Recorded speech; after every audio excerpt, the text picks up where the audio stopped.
The autumn sun was setting over the Texas plains when Wyatt Morrison heard the sound of hoofbeats approaching his ranch. He was a man of 34 who had not spoken a word in 3 years, not since the day he buried his wife and infant son. The fever had taken them both within a week, and with them had gone his voice, as if grief itself had stolen his ability to speak. Wyatt stood from where he had been mending a fence post and turned toward the sound. What he saw made his hand move instinctively to the rifle leaning against the fence rail. A young woman, maybe 25, was running across his property on foot. Her dark hair streamed behind her, and her simple dress was torn and dusty. She clutched the hand of a boy who looked to be about 8 years old, pulling him along as he struggled to keep up with her pace. Behind them, perhaps a quarter-mile back, rode 3 men on horseback. Even from this distance, Wyatt could see they were armed and riding hard. The woman saw Wyatt and changed direction, running straight toward him. As she got closer, he could see the terror in her face, the desperation in her eyes. She was breathing hard, nearly stumbling with exhaustion. "Please," she gasped as she reached him, the boy collapsing against her. "Please help us." "They are going to kill us!" Wyatt looked past her at the approaching riders, then back at the woman and child. He gave a single sharp nod and pointed toward his barn. "Thank you," the woman sobbed. "Thank you." Wyatt grabbed his rifle and gestured more urgently toward the barn. The woman understood and ran with her son toward the shelter. Wyatt followed, his eyes on the riders who were getting closer. Inside the barn, the woman and boy huddled in a corner, both shaking with fear and exhaustion. The boy was thin, his face smudged with dirt, his clothes hanging loose on his small frame. The woman had her arms wrapped protectively around him. Wyatt pointed to a ladder leading up to the hayloft, then to them. The woman understood immediately. She helped her son climb up first, then followed. Wyatt pulled some hay bales around to conceal the ladder access, then positioned himself near the barn door with his rifle. The 3 riders pulled up in front of the barn moments later. They were rough-looking men, unshaven and hard-faced. The one in the lead had a deputy's badge pinned to his vest, though Wyatt suspected it had not been earned through honest means. "You there?" the man with the badge called out. "We are looking for a woman and a boy. They came this way. You seen them?" Wyatt stepped out of the barn slowly, rifle held casually but ready. He looked at the man steadily but said nothing. "I asked you a question," the man said, irritation creeping into his voice. "You deaf or just stupid?" Wyatt continued to stare at him in silence. One of the other men shifted in his saddle. "Maybe he is a mute, Clay." Clay, the man with the badge, scowled. "Mute or not, he has got ears. Did you see a woman and a boy or not? Nod yes or no if you cannot talk." Wyatt shook his head slowly. "No, he is lying," one of the other men said. "Their tracks lead right to this property. They have got to be here somewhere." Clay dismounted and walked toward Wyatt. "We have legal business with that woman. She stole from her employer. We are just looking to bring her back to face justice. You would not be harboring a criminal, would you?" Wyatt held his ground, his expression unchanging. His grip on the rifle tightened slightly. Clay studied him for a long moment, clearly trying to decide how much trouble this silent rancher was going to be. "Mind if we take a look around?" Wyatt did mind. He brought the rifle up slightly, not quite pointing it at Clay, but making his position clear. Clay's hand moved toward his gun. "That is not friendly." From inside the barn, hidden in the hayloft, the boy could not stay quiet any longer. His fear overcame his mother's attempts to keep him silent. "Mister," came the small, terrified voice. "If they come, please hide my mom." The words hung in the air. Clay's face broke into a cruel smile. "Well now, sounds like you do have company after all." He took a step toward the barn door. Wyatt moved to block his path, bringing the rifle up fully now, pointing it directly at Clay's chest. There was no negotiation in his stance, no uncertainty. The message was clear. Clay stopped. "You're making a big mistake, friend. We have the law on our side." Wyatt's expression hardened. He pointed the rifle directly at the badge on Clay's chest, then shook his head slowly. The meaning was unmistakable. That badge did not make Clay the law here. One of the other men spoke up nervously. "Clay, maybe we should get the sheriff. Let him handle this." "The sheriff is a 3-day ride from here," Clay snapped. By then, that woman will be long gone. And maybe we should be gone too, the third man said, eyeing Wyatt's steady aim. That man looks like he knows how to use that rifle. And he looks like he is willing to. Clay glared at Wyatt for a long moment.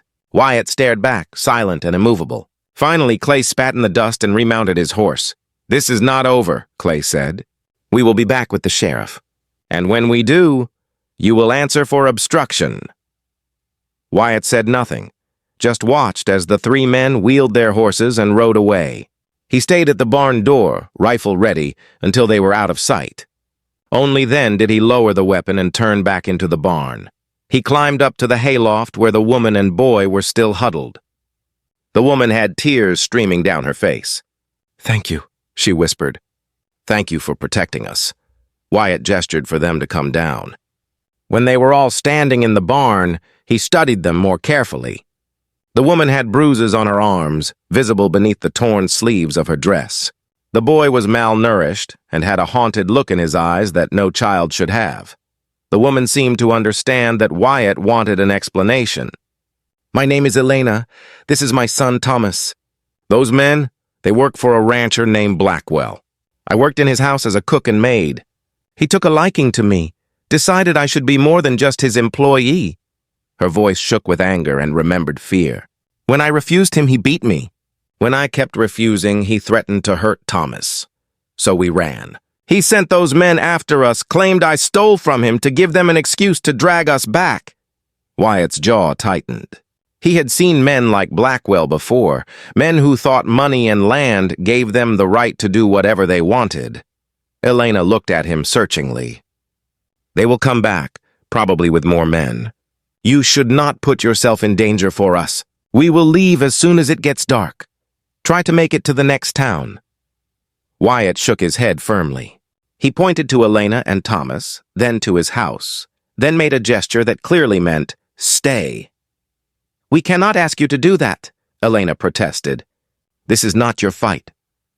Wyatt looked at her steadily, then at young Thomas, who was leaning exhausted against his mother.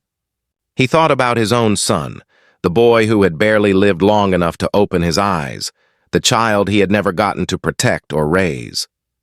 He thought about his wife, about the vows he had made to protect and cherish her, vows that had been torn away by disease and death. He could not save his own family. But maybe he could save this one. Wyatt gestured again, more insistently this time. Stay. Be safe. He would handle it. That evening, Wyatt brought Elena and Thomas to his house. It was a simple place, clean but sparse, the home of a man who lived alone and saw no point in comfort. He showed them the spare bedroom, gestured that they should rest. Elena hesitated at the doorway. Why are you helping us? You do not even know us. Wyatt looked at her for a long moment. Then, slowly and with obvious effort, he spoke. His voice was rough from disuse, the words difficult. Because someone should. Elena's eyes widened in shock. You can speak? Wyatt nodded slightly. Speaking had cost him something, reopened wounds he had kept sealed for 3 years. But some things needed to be said out loud. Over my dead body, Wyatt said, the words coming easier now. They will not take you. Not while I am alive to stop them. Thomas looked up at him with something like awe. You will really protect my mom? Yes, Wyatt said simply. That night, Wyatt sat on his porch with his rifle across his lap, watching the darkness. He had meant what he said. Clay and his men would have to go through him to get to Elena and Thomas, and Wyatt had nothing left to lose except this chance to do something right, to protect someone who needed protecting. Around midnight, Wyatt heard horses again. He stood, rifle ready. But these were not Clay's men. It was a single rider, an older man with a silver star on his vest that caught the moonlight. Evening, the man called out. I am Sheriff Tom Garrett. Got word there was some trouble out this way. Wyatt studied him carefully. The sheriff had an honest face, tired but earnest. Wyatt gestured for him to dismount and come closer. You Wyatt Morrison? The sheriff asked. Wyatt nodded. Clay Bennett came to see me. Said you were harboring a fugitive, a woman who stole from James Blackwell. Wyatt's grip tightened on his rifle. The sheriff held up his hands. Easy there.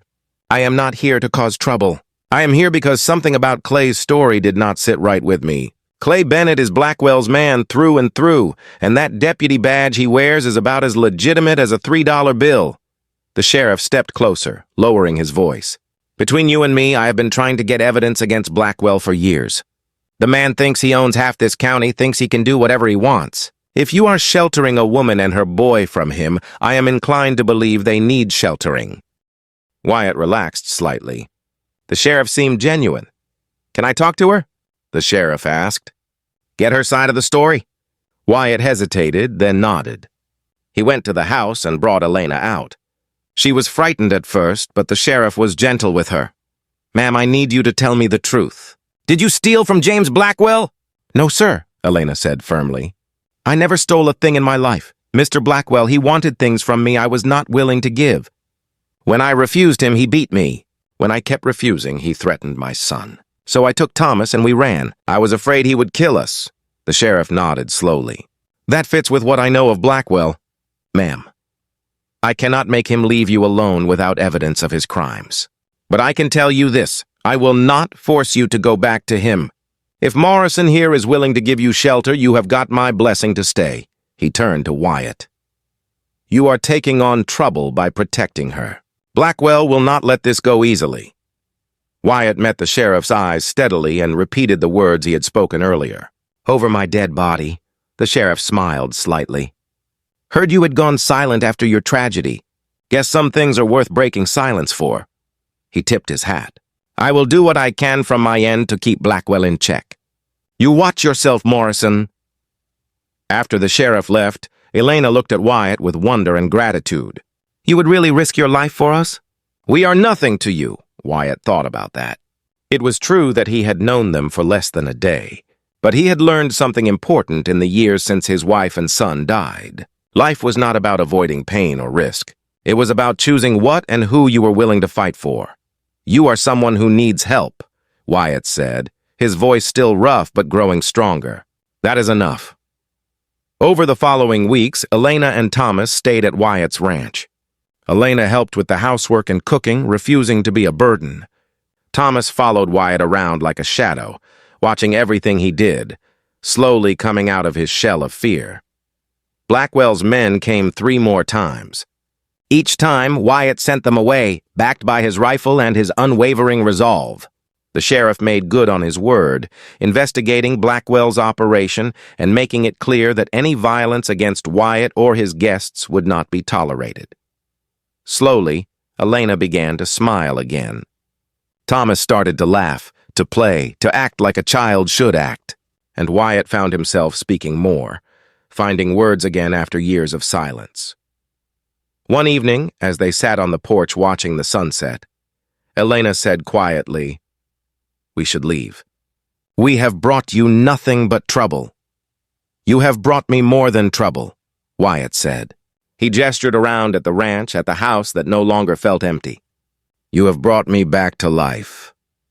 He looked at Thomas, who was playing with a stick in the yard.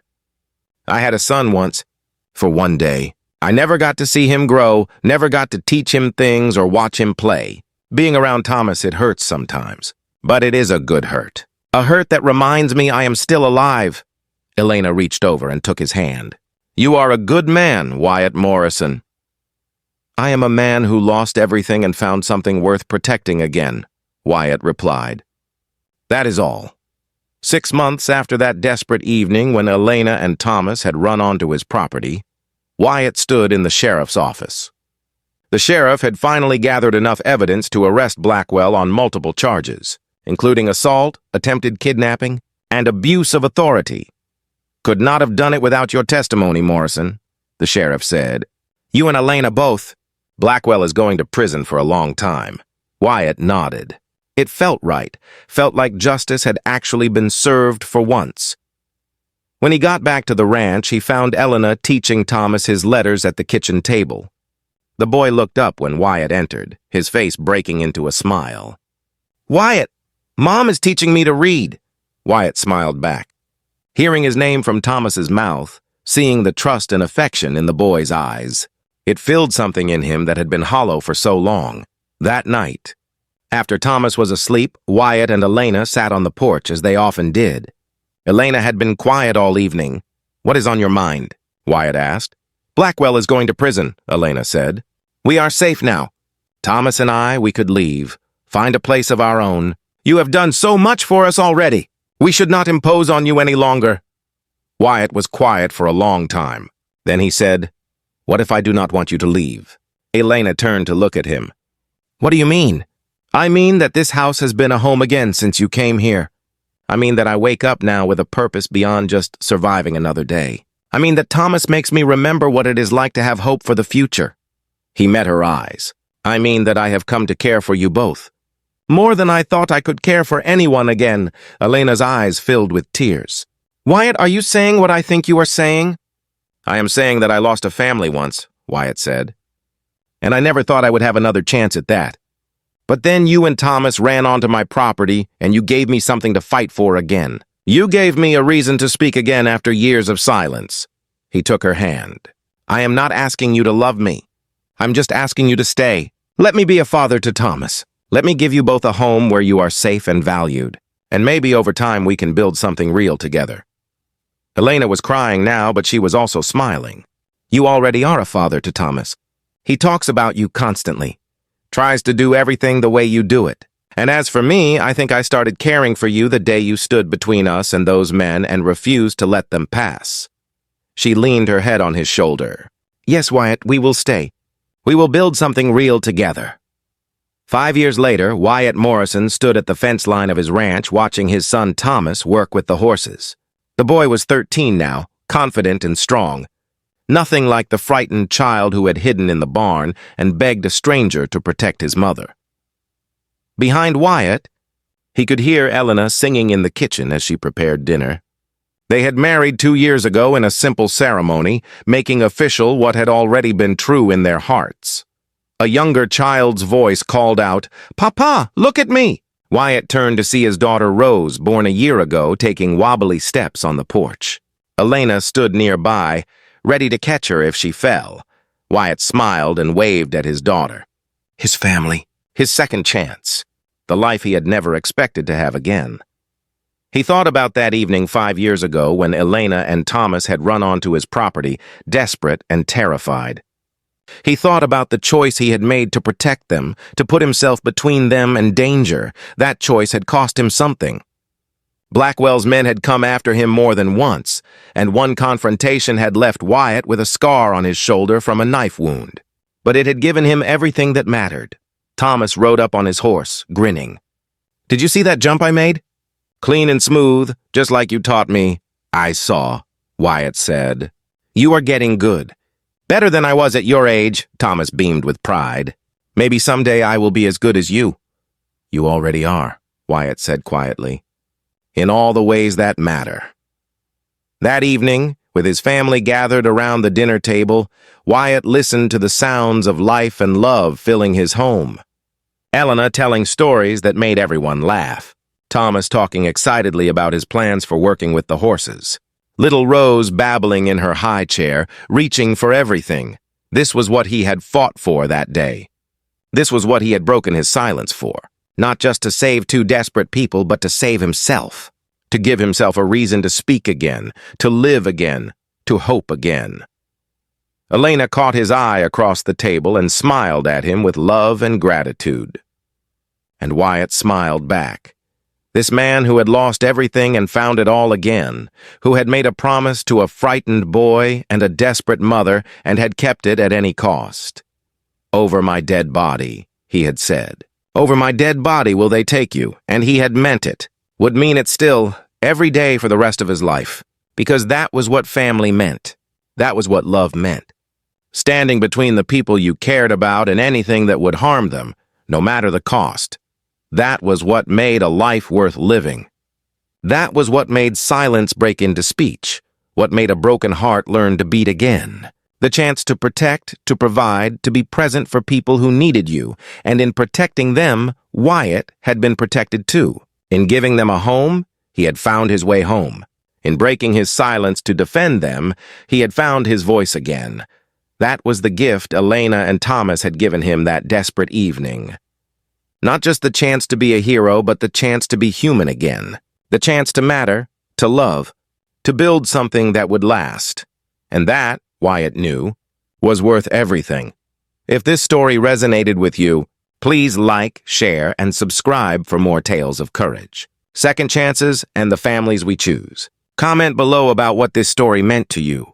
Thank you for being part of our community and for listening to these stories of hope and redemption.